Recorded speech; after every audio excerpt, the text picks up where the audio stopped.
I'm standing here in front of you guys is because Sarah and her PR news team has seen something in my success story, beyond a musician, something of a businessman.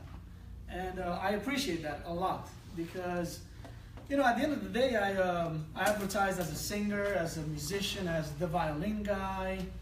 But how do you take that and turn it into a business? So that's not an easy thing.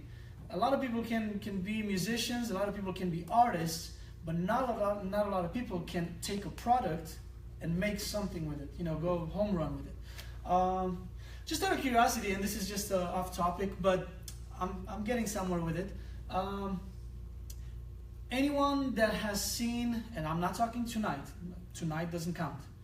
Anyone in the room, everybody's from Dallas area, yeah? I assume, yeah? Anyone that has seen on the roads anything before tonight about the violin guide, like the name? Well, no, not. Okay, anyone that's. I haven't seen an ad, but my brother told me about you. He DJs. Okay.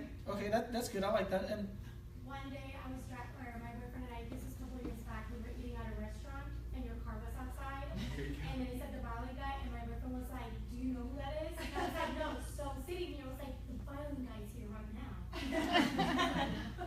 now." You sure you didn't pay her to say all this? It's like, all right. Well, honestly, like that's kind of the answer I was looking for. So, and the reason I'm saying that is because that's probably one of the strategies that I took in my business and in my advertising. It's just crazy. It's one of those things that you wouldn't do. You wouldn't think about it, but because you wouldn't think about it, because you wouldn't do it, it worked, and it worked real well. I mean. You know, I get today, every time I meet people, they'll say like, "Oh, I've seen your car." They know the car before they know me, or they've seen me perform. And that's all right with me because, you know, it's a conversation starter.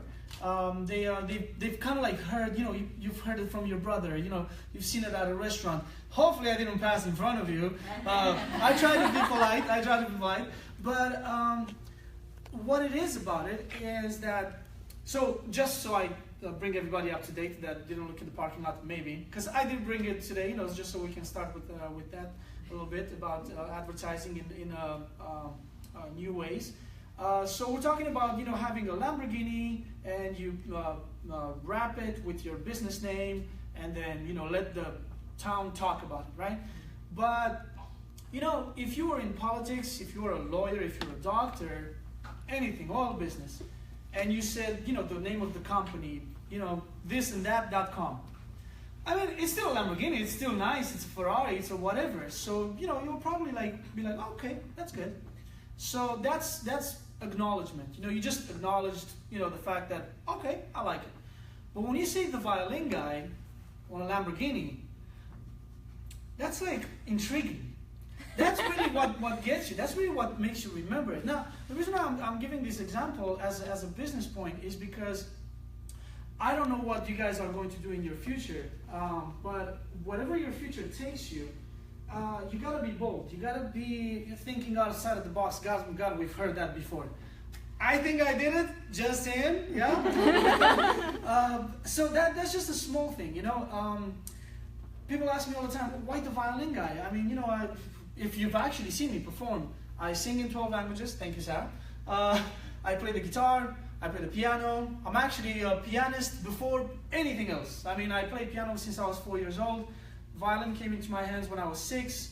Long story short, when I was 8 o'clock, when I was, yeah, it is 8 o'clock. When I was 8 years old, I had a really rough accident. It almost cost me my right arm.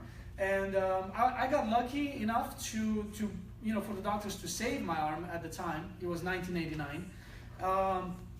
So this instrument saved my career because they were able to patch me up, Frankenstein me, and you know, I couldn't play piano anymore. So that was out the window. But I could still move the right, you know, arm, the wrist, you know, and just hold the bow and just continue my career as a musician. Not that it was a big career at the time. I was just a kid. But look at me now. And I could say that with a lower tone, you know, as a rapper. Look at me now. Hey. So, So you know, it really some elements in your life. If you guys have watched the movie Limitless with the little pill drug and everything, and it just kind of opens your channels to things that they're in your